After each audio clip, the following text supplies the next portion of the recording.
नमस्कार, स्वागत है आपका। आप देख रहे हैं आपके मुद्दे में, हुआ आपके साथ अमित गर्ग शुक्ला। मध्य प्रदेश के पूर्व सीएम और दिग्गज कांग्रेस नेता दिग्विजय सिंह अब तीसरी बार राज्यसभा नहीं जाना चाहते हैं। ऐसी खबर है कि उन्होंने कांग्रेस आला कमान से अपनी मंशा जाहिर भी कर दी है। दिग्विजय सिंह ने आला कमान के सामने ये साफ कर दिया है कि वो अपना पूरा वक्त अब मध्य प्रदेश में ही लगाना चाहते हैं। दिग्विजय सिंह के इस फैसले ने मध्य प्रदेश में सियासी हलचल भी बढ़ा दी है। कई तरह के सियासी कयास भी लगाए जा रहे हैं। इसे दिग्विजय सिंह की आला कमान पर दबाव बनाने की रणनीति के तौर पर भी देखा जा रहा है। हालांकि दिग्विजय सिंह ने अभी तक अपने पत्ते नहीं खोले हैं। इन्हीं तमाम सवालों के इर्द गिर्द और इसी मसले पर हम चर्चा को आगे बढ़ाएंगे, लेकिन सबसे पहले आपको एक रिपोर्ट दिखा देते हैं। राज्यसभा में दिग्विजय सिंह की हैट्रिक पर सस्पेंस। तीसरी बार राज्यसभा जाने से दिग्विजय का इनकार। एमपी कांग्रेस में खींचतान या नाराज है आला कमान। मध्य प्रदेश के दिग्गज कांग्रेस नेता दिग्विजय सिंह को लेकर ये सियासी सवाल इसलिए उठ रहे हैं क्योंकि सूत्रों से जो जानकारी मिली है उसके मुताबिक दिग्विजय सिंह राज्यसभा में हैट्रिक नहीं मारना चाहते। तो मेरे हाथ में नहीं है, इतना जरूर मैं कह दूं कि मैं अपनी सीट खाली कर रहा हूं। बता दें कि दिग्विजय सिंह का राज्यसभा का कार्यकाल 3 महीने बाद 9 अप्रैल को खत्म हो रहा है। वह 2 बार से राज्यसभा सांसद हैं, लेकिन अब वो तीसरी बार राज्यसभा नहीं जाएंगे। सूत्रों की माने तो उन्होंने पार्टी नेतृत्व को भी इस बात की जानकारी दे दी है। दिग्विजय सिंह के इस फैसले पर कई तरह की सियासी अटकलें लगाई जा रही है। दिग्विजय सिंह जी ने जो निर्णय लिया होगा निश्चित रूप से ने सोच समझ के लिया है, और दिग्विजय सिंह जी ने बोल दिया है कि मध्य प्रदेश में जब तक कांग्रेस की सरकार नहीं बन जाएगी दिग्विजय सिंह जी घर बैठने वाले नहीं हैं। तो मुझे लगता है कि इससे जुड़ा हुआ भी कदम उठ सकता है। हम दिग्विजय सिंह जी के हर निर्णय के साथ हैं। दिग्विजय सिंह जी आरएसएस से लड़ते हैं, दिग्विजय सिंह जी भाजपा से लड़ते हैं, और दिग्विजय सिंह जी एक आखिरी पंक्ति में खड़े हुए कांग्रेस पार्टी के कार्यकर्ता के साथ कंधे से कंधा मिलाकर के रहते हैं। देखिए, दिग्विजय सिंह को किनारे लगाने के लिए सभी नेता लामबंद हो गए हैं और अब दिग्विजय सिंह को राज्यसभा का कार्यकाल नहीं मिलने वाला है, ये पूरी तरह तय हो गया है। ऐसे में दिग्विजय सिंह के जब अंगूर खट्टे हो गए तो पहले ही कहने लगे हैं कि अब मुझे राज्यसभा नहीं चाहिए। ये वही दिग्विजय सिंह है जो केवल पद और सत्ता के लिए समाज में अलगाव की राजनीति करते हैं, बिखराव की राजनीति करते हैं। दिग्विजय सिंह की झूठ फरेब की राजनीति अब समाप्ति के ऊपर है। कहा जा रहा है कि दिग्विजय सिंह अब एमपी में ही पूरा टाइम देना चाहते हैं। मध्य प्रदेश में 2.5 साल बाद होने वाले विधानसभा चुनाव को लेकर वो पार्टी के लिए मजबूत जमीन तैयार करने में जुटेंगे। दिग्विजय सिंह की इस रणनीति को लेकर ये सियासी कयास भी लगाए जा रहे हैं कि प्रदेश की राजनीति से दूर हुए पूर्व सीएम कमलनाथ की जगह दिग्विजय सिंह खुद की दावेदारी पेश करना चाहते हैं। दिग्विजय सिंह कमलनाथ से पहले मध्य प्रदेश के मुख्यमंत्री भी रह चुके हैं। अब वो एक बार फिर प्रदेश की सियासत में अपनी अहमियत साबित करना चाहते हैं। तीसरी बार राज्यसभा नहीं जाने के उनके फैसले के पीछे यही बड़ी सियासी वजह मानी जा रही है। जब से मध्य प्रदेश में कमलनाथ की सरकार गई है, तभी से कमलनाथ की तुलना में दिग्विजय सिंह प्रदेश की सियासत में अधिक एक्टिव रहे हैं और अब वो अपना पूरा समय प्रदेश में देना चाहते हैं। इधर इस बात की भी चर्चा है कि पार्टी आला कमान से भी दिग्विजय सिंह की अनबन चल रही है, इसलिए वो प्रदेश की सियासत में अपने आप को रखना चाहते हैं। हालांकि मध्य प्रदेश कांग्रेस की कमान संभाल रहे जीतू पटवारी से भी दिग्विजय सिंह के रिश्ते बहुत बेहतर नहीं है। दिग्विजय सिंह अगर एमपी के सियासत में पूरी तरह से एक्टिव होते हैं तो ये जीतू पटवारी के लिए भी मुश्किलें बढ़ाएगा। कांग्रेस का ये युवा नेतृत्व फिर से हाशिए पर जा सकता है। वैसे तीसरी बार राज्यसभा नहीं जाने के दिग्विजय सिंह के फैसले के पीछे असल वजह क्या है, इस पर खुद दिग्विजय सिंह ने अपने पत्ते नहीं खोले हैं। अब दिग्विजय सिंह की जगह कांग्रेस से कौन राज्यसभा जाएगा, इसकी भी रेस तेज हो गई है। Team news state. और चलिए सबसे पहले आपको बता देते हैं कि किन सवालों के इर्द गिर्द हम चर्चा को आगे बढ़ाएंगे। राज्यसभा में दिग्विजय की हैट्रिक पर सस्पेंस क्यों है, सवाल ये है।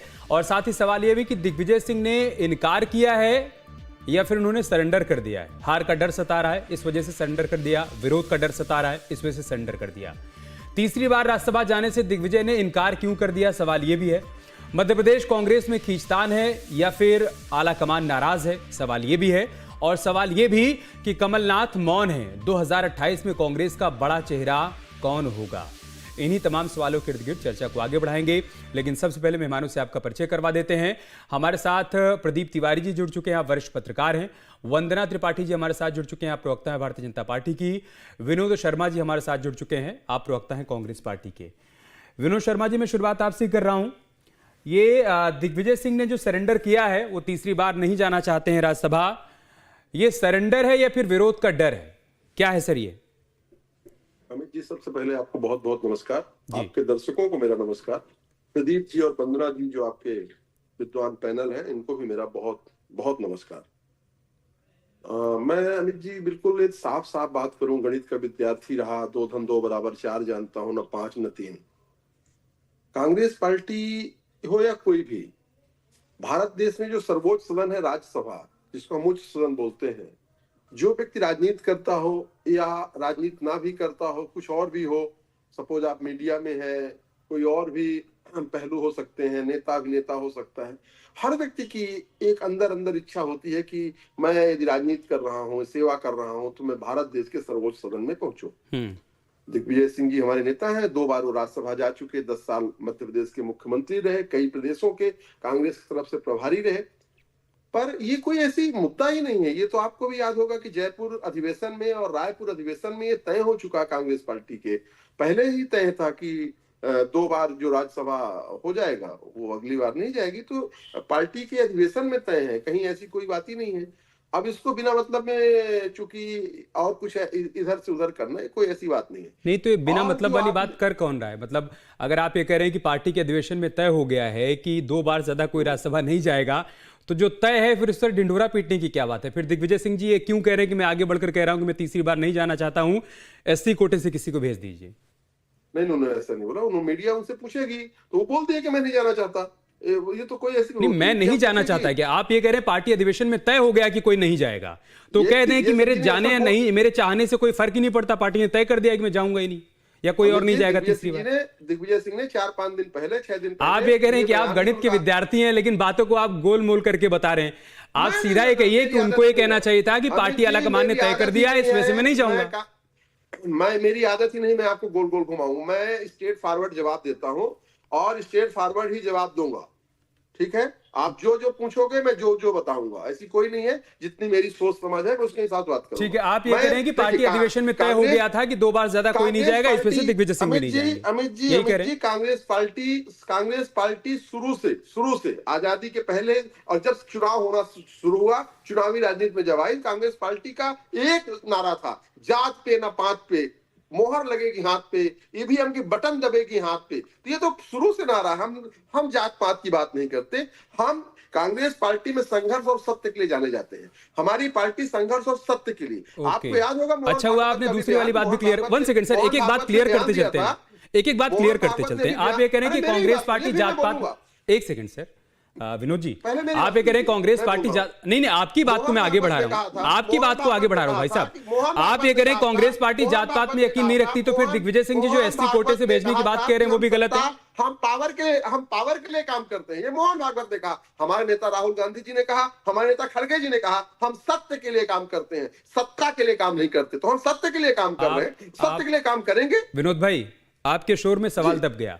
मैं कह रहा हूं, आप ये कह रहे हैं कांग्रेस पार्टी जात पात की राजनीति नहीं करती, तो फिर दिग्विजय सिंह जो कह रहे हैं वो कांग्रेस पार्टी की लाइन नहीं है, मतलब एससी कोटे से भेज दिया जाए, वो गलत कह रहे हैं? देखिए अमित जी, साफ साफ सुनो। हर वर्ग, आपकी भी एक जात है, आपने तो अपना गोत्र भी लिखे हो, अमित गर्ग शुक्ला आपने लिखा है, मैं विनोद शर्मा। कौन अपने जात के नहीं चाहता कि ये बन जाए? दिग्विजय सिंह जी ने चाहा, दिग्विजय सिंह ने ये बात की, तो कोई इसमें गलत थोड़ी है। पर दिग्विजय सिंह तय नहीं करेंगे। उन्होंने ठाकुर बिरादरी से थोड़ी ना कहा, इसके पीछे कोई तो मंशा होगी ना। मैं आप अपनी भी बात सुनो ना। आपने पूरा नाम लिखा अमित गर्ग शुक्ला, जबकि होता क्या है, अमित शुक्ला गर्ग। गर्ग आपका गोत्र होगा, अमित शुक्ला आप हो, है? मैं विनोद शर्मा हूँ, मैं तिवारी हूँ, शर्मा लिखता हूँ। विनोद भाई, आपने कहा कि आप गणित के विद्यार्थी हैं, सीधी सीधी बात करें, लेकिन यकीन मानिए आपने एक भी बात अभी तक सीधी सीधी नहीं की है। चलिए मैं आपसे एक और एकदम क्लियर सवाल पूछ लेता हूं, उसके बाद मैं दूसरे मेहमानों के पास जाऊंगा। कहा यह जा रहा है भारतीय जनता पार्टी की तरफ से कि अब अंगूर खट्टे लग रहे हैं, इस वजह से दिग्विजय सिंह ने इस तरीके का बयान दिया। उनको मालूम है कि उनको पार्टी अब भेजने वाली है नहीं, इस वजह से उन्होंने आगे बढ़ के बात बोल दी। एक तो ये बात। दूसरी बात, राजनीति की जानकारी करें कि पिछले दिनों जो आरएसएस को लेकर उन्होंने बयान दिया उससे पार्टी आलाकमान नाराज है, इस वजह से दिग्विजय सिंह बैकफुट पर हैं। इन दोनों सवालों पर आपका संक्षिप्त जवाब। संक्षिप्त जवाब, आपको याद होगा कुछ दिन पहले मोहन यादव ने कहा था, जिस दिन नरोत्तम मिश्रा को प्रदेश अध्यक्ष बनना था, तो मोहन यादव ने कहा कि यदि कोई ब्राह्मण गलती से भी नाराज हो जाए उसको बोलो दूर से पाए लागी और पीछे से मारो धाए। तो ये बयान, ये कोई इस तरह की चीजें। दिग्विजय सिंह जी हमारे पार्टी के वरिष्ठ नेता हैं। दिग्विजय सिंह ने भाजपा से लड़ाई लड़ी, दिग्विजय सिंह ने आरएसएस की विचारधारा से लड़ाई लड़ी, आज भी लड़ रहे हैं। ये बीजेपी का वो जीते करने वाले क्या अंगूर खट्टे हैं कि अंगूर मीठे हैं? बीजेपी अपने काम करे। बीजेपी, हाँ एक चीज मैं अमित जी आपको बता दूं साफ साफ, हमारे यहाँ पर्ची से राज्यसभा नहीं जाएगा। पर्ची का हम सिस्टम नहीं है, हमारे यहाँ संविधान का सिस्टम है। हमारे यहाँ मेरिट। ओके, आगे सर आपकी बात। वंदना त्रिपाठी जी, विनोद भाई का यह कहना है कि अंगूर खट्टे जैसी कोई बात नहीं है। पार्टी के अधिवेशन में तय हो गया था कि 2 बार से ज्यादा कोई तीसरी बार राज्यसभा जाएगा नहीं, तो दिग्विजय सिंह जी ने जो कहा है उसमें कोई नई बात नहीं है।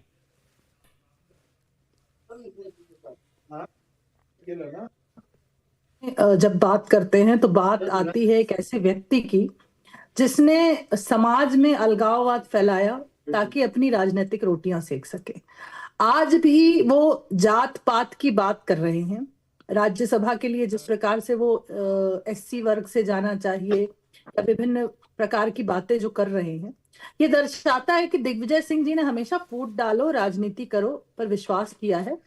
पहले वो भारतीय जनता पार्टी और कांग्रेस के बीच में जब राजनीति करते थे तो उन्होंने तुष्टीकरण की राजनीति को अपनाया। उन्होंने हमेशा आतंकवादियों का समर्थन किया, गलत लोगों का समर्थन किया और हमेशा हिंदू मुस्लिम भाई बहनों में भी फूट डालने की कोशिश करी। आज जब आंतरिक लोकतंत्र की कांग्रेस पार्टी की बात हो रही है तो वो किस प्रकार से फूट डाल रहे हैं कि उन्होंने एक जुमला छोड़ दिया कि एससी वर्ग से राज्यसभा में किसी को जाना चाहिए। वो क्यों अपना सुझाव दे रहे हैं, क्यों उनको ये बात करनी है कि किसी जाति के विषय में? अगर कांग्रेस पार्टी विश्व की भारत की दूसरे नंबर की सबसे बड़ी पार्टी के रूप में आज है, तो क्या कार्यकर्ताओं की कमी है कांग्रेस पार्टी में? दिग्विजय सिंह जी कौन होते हैं सुझाव देने वाले? क्या मल्लिकार्जुन खड़गे जी और इनकी पार्टी के राहुल गांधी जी आज दिग्विजय सिंह जी की सलाह पर चलने लगे हैं कि वो बताएंगे कि राज्यसभा में मध्य प्रदेश से कौन जाएगा? देखिए, कौन जाएगा ऐसा उन्होंने नहीं कहा, उनका जाना चाहिए। और पार्टी के एक वरिष्ठ नेता हैं, पूर्व मुख्यमंत्री हैं, अपना सुझाव दे सकते हैं। वंदना जी, ऐसा तो नहीं कि आपकी पार्टी में लोग सुझाव नहीं देते होंगे। एक बात बताइए, बाकी भी बड़े नेता इनकी पार्टी के हैं, कमलनाथ जी ने अपना सुझाव नहीं दिया। दिग्विजय सिंह जी को हमेशा अपने बड़वानी और अपने बड़प्पन की बात क्यों करनी होती है? उसका कारण क्या मंशा देख पा रहे हैं? उनका जो मोह है वो छूट नहीं पा रहा है और आज भी कहीं ना कहीं उनकी जो मंशा भी होगी वो तीसरी बार राज्यसभा में जाने की अवश्य होगी। उन्हें जितना मोह अपने पद से और अपनी राजनीतिक बिसात से है, उसकी वजह से उन्होंने समाज में किस प्रकार से हमेशा जहर घोलने का भी काम किया, उसमें भी वो पीछे नहीं हटे। तो दिग्विजय सिंह जी जैसे नेताओं को मुझे लगता है कांग्रेस पार्टी को अब साइडलाइन करना चाहिए और जो कर्मठ कार्यकर्ता रोजमर्रा में कांग्रेस पार्टी के लिए कार्य कर रहे हैं, कांग्रेस पार्टी का झंडा उठा रहे हैं, कांग्रेस पार्टी की जय जयकार कर रहे हैं। अब इस पर वो कह देंगे कि फिर आप हमें क्यों सुझाव दे रही हैं? आप ये कह रही हैं कि दिग्विजय सिंह कौन होते हैं सुझाव देने वाले, वो कह देंगे आप हमें क्यों सुझाव दे रही हैं। ठीक है विनोद भाई, आप इस पर काउंटर करना चाहते हैं, लेकिन मैं प्रदीप तिवारी जी की चर्चा में शामिल करूं। ठीक है प्रदीप तिवारी जी, 2-3 बातें सर मैं आपके सामने रख दूं। पहला तो ये कहा जा रहा है कि चूंकि पिछले दिनों आरएसएस को लेकर जो बयान दिग्विजय सिंह ने दिया था उससे आलाकमान नाराज है और उनको इस बात का आभास है, इसलिए वो बैकफुट पर हैं और उन्होंने पहले कह दिया कि मैं तीसरी बार नहीं जाना चाहता हूं। दूसरी बात ये कही जा रही है कि राज्य राजनीति में अपने आप को एक बार फिर से वो स्थापित करना चाहते हैं, यहां से दूर नहीं जाना चाहते हैं, 2028 चुनाव की तैयारी करना चाहते हैं, इस वजह से डटे रहना चाहते हैं। तीसरी बात ये कही जा रही है कि जीतू पटवारी ने चूंकि दिग्विजय सिंह के बेटे को प्रदेश की राजनीति से हटाकर सिर्फ एक जिले की राजनीति तक सीमित कर दिया है और पुत्र मोह में दिग्विजय सिंह यहीं पर रहकर अपने बेटे को एक बार फिर से स्थापित करना चाहते हैं प्रदेश की राजनीति में। ये सारे फैक्टर हैं, इस वजह से उन्होंने इस तरीके का बयान दिया। एक वरिष्ठ पत्रकार के तौर पर आप क्या देख पा रहे हैं सर? देखिए, दिग्विजय सिंह जी एक बड़े सधे सधाए और वरिष्ठ लीडर है कांग्रेस के। उनको ये समझ में आता है कि हमारी अहमियत कहाँ कम हो रही है। उनको ये लगा कि केंद्र में इस बार अगर हम राज्यसभा का प्रयास करेंगे जाने का, तो जिस तरीके से अभी सम्मानीय हमारे प्रवक्ता कांग्रेस के बता रहे थे कि कांग्रेस ने पहले ही तय कर दिया था कि जो 2 बार राज्यसभा से जाएगा उसको तीसरी बार नहीं भेजा जाएगा। तो मुझे लगता है कि उनको या तो वो केंद्रीय कमेटी के मेंबर हैं, उनको ये खुद मालूम था, और अगर मालूम नहीं था तो ये फिर उनका कहने का मतलब ही नहीं था कि भाई हमको अब नहीं जाना है। उनको मालूम था, इसीलिए उन्होंने कहा कि हमको अब नहीं जाना, किसी दूसरे व्यक्ति को भेजा जाए। पहले से ही तय था कि हमको राज्यसभा इस बार नहीं भेजा जाएगा। तो दिग्विजय सिंह भली बात जानते थे, इसलिए उन्होंने सोचा कि ऐसे किसी व्यक्ति को राज्यसभा न दिया जाए जो सामान्य वर्ग का हो या हमारे समकक्ष का हो। तो उन्होंने SC/ST का नाम ले लिया। तो मुझे लगता है कि उसमें भी एक उनकी बड़ी दृष्टि रही होगी। और तीसरी बात यह है कि बेटे उनके जिलाध्यक्ष हो गए कांग्रेस कमेटी के। अब उनको प्रदेश की राजनीति से हटा के जिले में रख दिया गया। विधानसभा चुनाव लड़ाना है उनको मध्य प्रदेश में जब भविष्य में कभी सरकार बनेगी तो उनको ये लगता है कि मंत्री या मुख्यमंत्री के हैसियत से देखा जाए बेटा। तो उसके लिए उनको एक पूरा प्रारूप तैयार करना है पूरे मध्य प्रदेश में। एक जमीन तैयार करनी है उनको कि मध्य प्रदेश में, चूंकि दिग्विजय सिंह जी 2 बार मुख्यमंत्री रहे, पूरा प्रदेश उनको जानता है, सारे कांग्रेस के कार्यकर्ता मध्य प्रदेश के जानते हैं। तो अपने आप में एक बड़ी बात है, वो अपने आप में ही कांग्रेस का एक बड़ा चेहरा है। तो उनको ये लगता है कि कांग्रेस में जिस तरीके से कमलनाथ जी की स्थिति हुई, उस तरीके से मेरी स्थिति न हो पाए। हम भले अब सीनियर हो चुके हैं, हम सलाहकार मंडल में चले जाएं, लेकिन मेरे बेटे का जो प्रभाव है वो बढ़े। तो निश्चित तौर पर ये कहीं ना कहीं उनके अपने बेटे के प्रभाव को बढ़ाने के लिए उनको ये लग रहा है कि कांग्रेस में भी हमारी अहमता बनी रहे, हम प्रदेश में सक्रिय हो जाएं, और सेंट्रल में केंद्र चाहिए रहा है कि हमको ना जाए। अगर राज्यसभा हम नहीं जाएंगे, नहीं लेगा केंद्र, तो राज्यसभा से हमारा केंद्र से हमारा कोई बहुत ज्यादा वास्ता नहीं रहेगा। प्रदीप जी, क्या जीतू पटवारी ये डाइजेस्ट कर पाएंगे कि दिग्विजय सिंह यहीं रहकर इंटरफेयर करते रहें, दखल देते रहें? और दूसरी बात है कि क्या आला कमान ये चाहेगा क्या कि चूंकि एक युवा नेतृत्व को आगे बढ़ाया गया है और उसके रास्ते में कोई रोड़ा ना बने, ये भी तो आला कमान सुनिश्चित करेगा ना? देखिए, अगर सुनिश्चित करना हो तो पहले ये जो विखंडन कांग्रेस में चल रहा था, कमलनाथ अलग है, जीतू पटवारी गुट अलग है, अजय सिंह राहुल का गुट अलग है, अरुण यादव का गुट अलग है। अगर ये आला कमान चाहता तो ये सारे गुट अभी भी धड़े में नहीं बदले होते और 2018 की सरकार नहीं ये होती और सिंधिया जी भी नहीं टूट के गए होते। लेकिन आला कमान ही इसमें कहीं ना कहीं रोड़ा बना, जिससे ये आज विखंडन हुआ। भाई आला कमान उस समय चाहता तो राज्यसभा भेज देता सिंधिया जी को और कांग्रेस की स्थिति नहीं होती। तो मुझे लगता है कि अब आला कमान को ये समझना चाहिए कि हमको किस आदमी को महत्व देना है। अगर वो जीतू पटवारी कमान सौंपे हैं तो जीतू पटवारी कमान दे, इनको मार्गदर्शन मंडल में बिठा दे। इनके बच्चों को तो वैसे भी जिला अध्यक्ष बनाए हुए हैं, वो विधायक ऑलरेडी है, भविष्य में सरकार बनेगी तो मंत्रिमंडल में आ जाएंगे। लेकिन सबको समाहित करके अगर कांग्रेस को समन्वय बना के चलना पड़ेगा तो आला कमान को ठोस निर्णय लेने पड़ेंगे। देखिए, जब राहुल गांधी जी मध्य प्रदेश में आए थे तो उन्होंने एक बात कही थी, बहुत ठोस बात कही थी, लेकिन वो लगता है कि लागू नहीं कर पाए। उन्होंने कहा था कि जो भी जिला अध्यक्ष बनेगा कांग्रेस कमेटी का, वो जो कांग्रेस का मजबूत सिपाही होगा, जो कांग्रेस का मजबूत सिपाही होगा, कांग्रेस का कार्यकर्ता होगा, उसको जिला अध्यक्ष बनाया जाएगा। लेकिन हुआ क्या, दिग्विजय सिंह जी के बेटे को बना दिया गया। आप बिंदु में चले, अजय सिंह जी के कई सारे लोग बन गए। मजबूत सिपाही नहीं है क्या वो? जीतू पटवारी चुनाव हार गए, उनको प्रदेश अध्यक्ष बनाया गया। जयवर्धन कम्स को अपना चुनाव जीते तो आप उन्हें कमजोर सिपाही क्यों मान रहे हैं?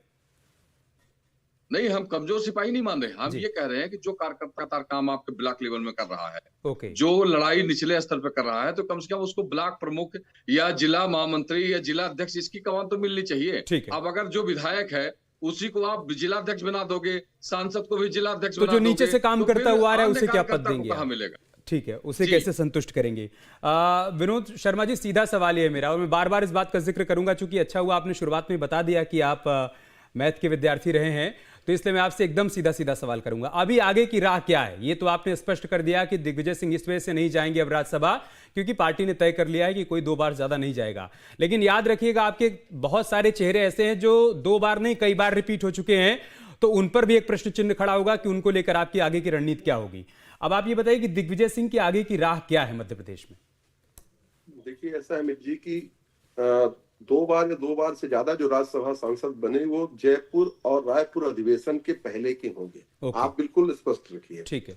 उसके पहले क्या हुआ, अधिवेशन तो हमारा पास हुआ। जो अधिवेशन में जो निर्णय लिए गए, चूंकि दिग्विजय सिंह जी हमारे वरिष्ठ नेता हैं, CWC के वो भी सदस्य हैं और उनका कद राष्ट्रीय स्तर क्या है, कोई ऐसा नहीं है।